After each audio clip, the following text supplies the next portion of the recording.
Hi everyone and welcome to another video from Hostile Territory. In this video we'll be talking about one thing that is crucial to practice in a toxic and hostile workplace, and that is slacking.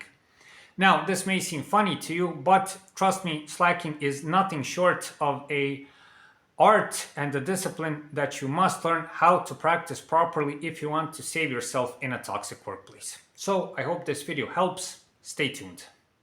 Hostile Territory. Before we start, I would just like to apologize for the bad lighting of this video. The day is a bit gloomy outside and it's raining all the time, so the lighting is not perfect. But I hope that the information you get from this video will precede the bad lighting. So let's continue. Now, just to put a short definition on slacking, to be sure what we're talking about in the video. Slacking is in fact taking more time than needed to complete a task and putting much less effort in that task. To simplify, you're doing things much slower than really needed.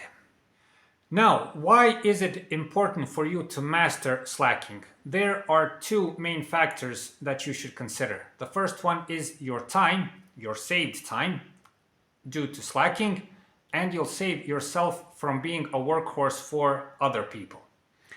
Regarding time, if you slack at work properly, then you'll be able to chip off minutes, and this will turn into hours, and this might on a yearly basis turn into days for you not working for a toxic coworker or in a toxic workplace.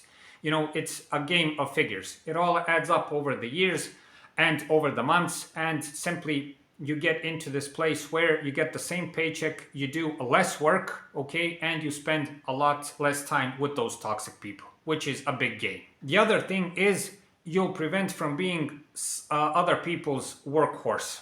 What does this mean? Well, like in my case, I wanted to excel in my work. I wanted to learn. I wanted to do things. I thought it was good for the company. We'll all have advantage from that and all of that. That was my stupid thinking. What really happened is that I ended up doing other people's work because they knew how to slack and I didn't. And I was worried about the work. The work's not going to get done. There's going to be reprimands. There's going to be problems. That just really didn't matter in the end. What happened again to me is that I did the work of other people. And that's the point of this part. If you know how to slack, you will successfully avoid this. You will do work only for yourself and only as much as you have to. And this is very important to save yourself in a toxic workplace. Now, I will tell you my story where my experience with slacking comes from. In my former workplace, as mentioned in my testimonial video, I'll leave a link in the card in the corner or in the link in the description, I had a bad time. The company in general was okay, the conditions were great, the paycheck was, very good. But the people in the branch office caused me lots of problems. But more about that again in the testimonial video. Among those problems were slacking at work. Just to put things in a perspective. In the first 3 years of working in that company, I worked 15, 16, 17, 18 hours a day, weekends, everything, until the branch office sort of stood on its legs. And the whole business, with the clients and everything became fluent, and it became sort of a regular job, so to say. Everything was like a good mechanical machine, everything went fluent. In that time, I noticed that my colleagues did not share the same enthusiasm, and what they did is essentially they pulled back from the work and let me do all of the heavy work, so to say. At this time, I had a coworker that I noticed did certain things, but I didn't have the time to pay attention to it. I just had a side view of it. This guy would, for instance, if you give him a 5-minute task, it would easily take an hour. I thought this was how the person functions. He's a bit slower, but later I saw that he did it intentionally. The other thing was that the guy took frequent pauses to have a smoke, to go to the bathroom, to take private phone calls. He had to go home, for certain things and all that. But I thought that was normal. Later, I would learn that it was different. But at the end of the day, what happened is that I did the majority of the work while they all went home, sort of, as mentioned, unscathed, As the job got, again, more fluent and with less problems, then I saw what was really going on. what these people were actually doing is, and all three of them, and later all four of them, because they employed another colleague of theirs and their acquaintance, what they in fact did is started pushing a ton of work towards me to do it while they were doing the slacking part. How I noticed this? Well, simply you come to work and there's a ton of work. You clear that, the other day it's the same, and then again it's the same, and then again it's the same, and it was pretty obvious what was it all about. But of course I didn't have anyone to write an email to, because the guy also in the meantime had protection from the boss of the branch office and had protection to some extent from the head office. So all in all, writing some sort of appeal to fix the problem was useless. My point here is this. This guy managed easily to not work for a long time. He got the paycheck, he got the benefits, he got everything, essentially for nothing.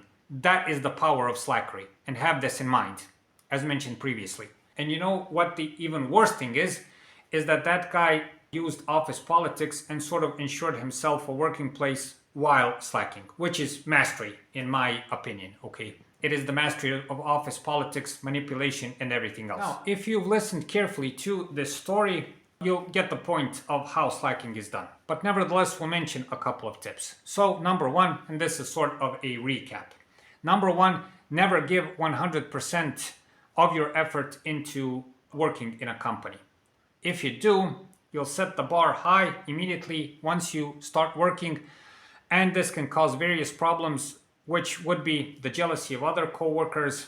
The head management may see this as normal for you to do this kind of work all the time, and you won't be able to do it, and so on. The second tip would be make frequent pauses, like my co-worker did. So, when you get the task, do it 10, 15 minutes, and then go to the bathroom, And then after that, go and have a cup of coffee.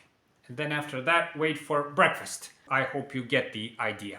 So, however many pauses the company allows you to make and not be suspicious, do it. With this, you can chip off an hour a day, trust me.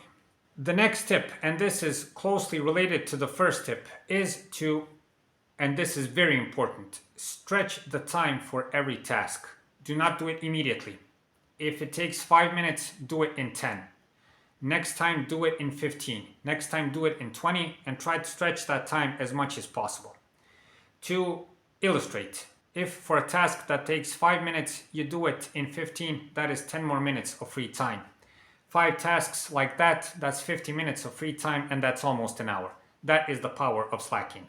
Next, very useful tip, and especially practice this if you're good in social skills, have frequent conversations. So when you're in the office, when you're in the hallways or something like that, go and have conversations with the coworkers. You speak to people, you make conversations, and everything else. And again, if you're good with social skills, people will start liking you for this, if you're not boring, of course. What will happen is, a conversation can easily last 10 or 15 minutes. You can hear some gossip, you can hear some perhaps useful information, but 5 conversations of those chips off an hour of working in a toxic workplace. The next thing is be late to work as much as possible. Now, lots of companies do absolutely not tolerate this, and do not do this if you don't have the space for it, but be late 10 minutes, 15 minutes. If you can, be late half an hour. But look at it this way. If you take off 5 or 10 minutes, for instance, the shift starts at 9, you arrive at 9 and 10 minutes.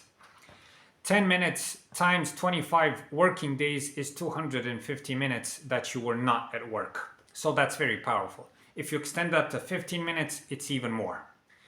And now for the last tip that definitely trumps all of the previous tips.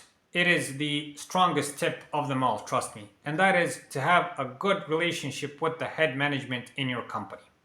Now, I know this may be hard to do, especially in bigger companies, since the head management may be harder to access. But if you have the chance, it can be immensely profitable for you.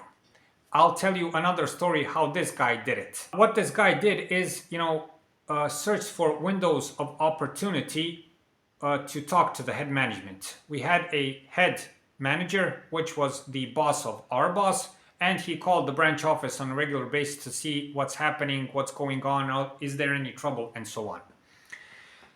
This guy, whenever he had the chance, answered the phone and talked to him. And I had the opportunity to listen to these conversations. Number one, this guy had a pleasant voice and was pleasant in conversation.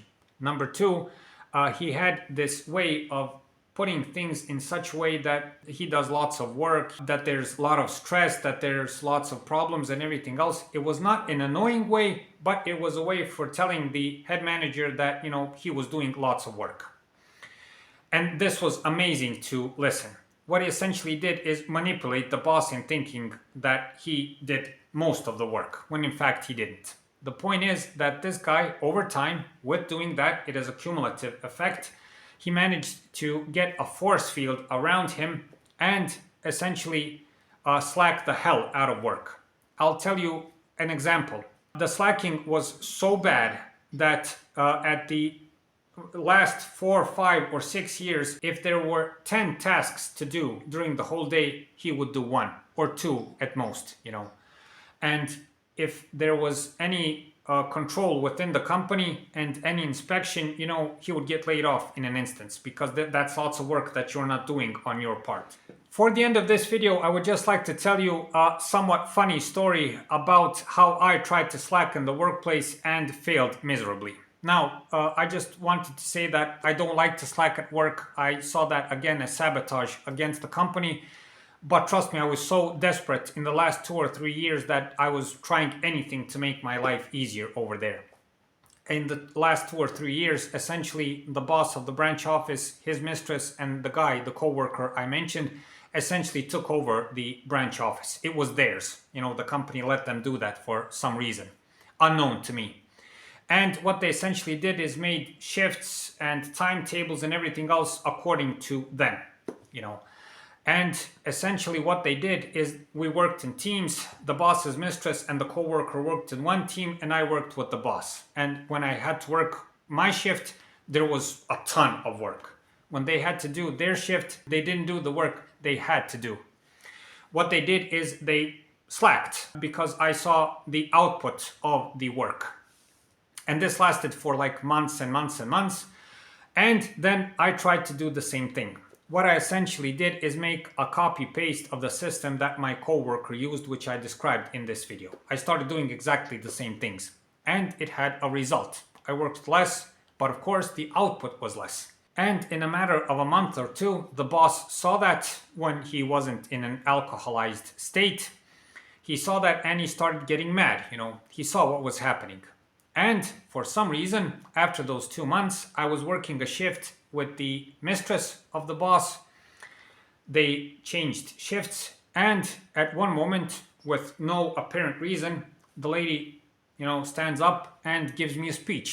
How I do not put in the effort needed, that I have to put in the effort to work as much as I can. And after I heard that, I was stunned, I mentioned this in a previous video also. I was stunned and I couldn't believe what I was hearing. The person and the co-worker that were slacking and causing all of the delays in the workplace, all of the problems, causing me to work for them years, was the person who told me that I was not putting in the needed effort, And it was a very powerful speech, so to say, you have to do this for the company and everything else. And that was it, After that, I went out of the company. My point on this, for you to understand, is that if you slack among slackers, be very careful. You have to do it professionally and as unnoticeable as possible. But if you're in a company that is toxic, and perhaps you can do this in a bigger company, you can easily slack your way to at least a couple of days during the month. You can cut off 2 or 3 days during the month, and it may be 5 minutes here, 10 minutes there, half an hour there. But when you add it up, it's 2 or 3 days away from a toxic workplace, from bad people, and from bad situations. I think that's not little. When you multiply that by 1 year, you'll see the time you'll get. So that's it for this time. I hope this video helps please like and subscribe. It's a huge help for what we're doing. Again, take care of yourself in a toxic and hostile workplace. When you're working there, it's a bad place to be. Take care of your health, take care of yourself, and spend as less time as possible in that workplace. Thanks for watching, thanks for your time, and see you in the next video.